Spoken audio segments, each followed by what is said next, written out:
Good morning. Good morning. I hope you're safe and well because that is, of course, the most important thing. Having just lost an old work colleague, a former work colleague, because he wasn't that old, to coronavirus, it can strike even where there aren't any sort of contributory factors. So, the crisis is still going on slowly, but the number of people who are actually affected by it is a lot less than it used to be. So that's a good thing. And we've still got to keep going. We've still got to not live our lives in fear, I think is the main thing.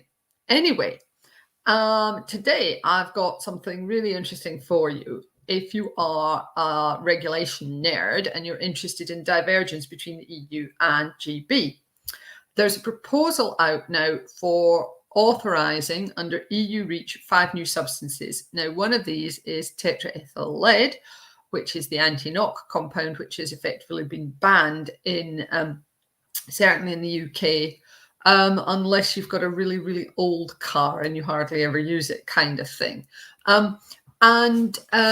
It's still used in aviation fuel, apparently, at least for some planes. And they're thinking about putting that under authorisation and several other things that are currently only substances of very high concern on the candidate list. So I will put the link to that below this video now. Many thanks to Phil Rowley for spotting this and highlighting it on LinkedIn, because it's really handy when people do that. If this goes ahead, then that will mean that the authorization list, which up till now is the only one of the lists in REACH, which have sort of remained the same, because the restriction lists changed. Certainly that's the only thing that's going to be like sorry, I'm having a senior moment. That's going to change as well. The harmonized classifications in the EU have changed since Brexit under the 17th ATP. 16th ATP doesn't have any harmonized classifications in it. So that's the EU moving away from GB. The restriction list has changed. Again, the EU moving away from GB, and this will then be the authorization list as well. So we'll just have to wait and see what happens. And if these do go ahead, if the aviation lobby doesn't have its way and stop at least the tetraethyllead going on for authorization, then that will be the next stage in divergence.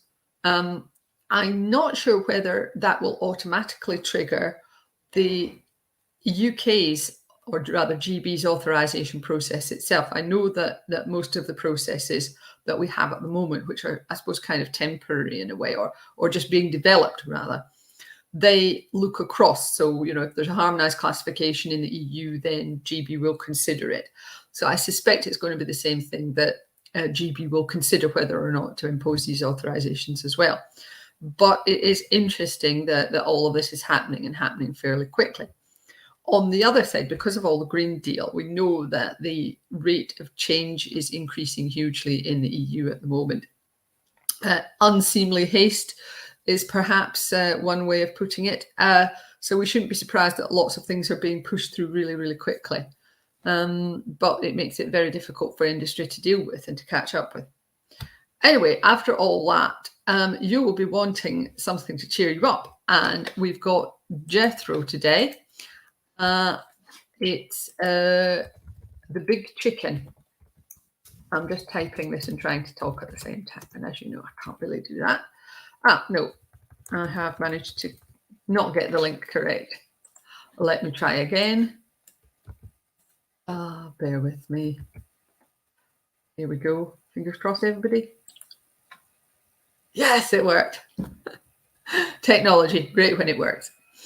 Okay, so that's it for me today. Enjoy the Jethro, but remember, it is very much adult and probably not at all politically correct. And I look forward to catching up with you again tomorrow. Take care of yourselves. Bye.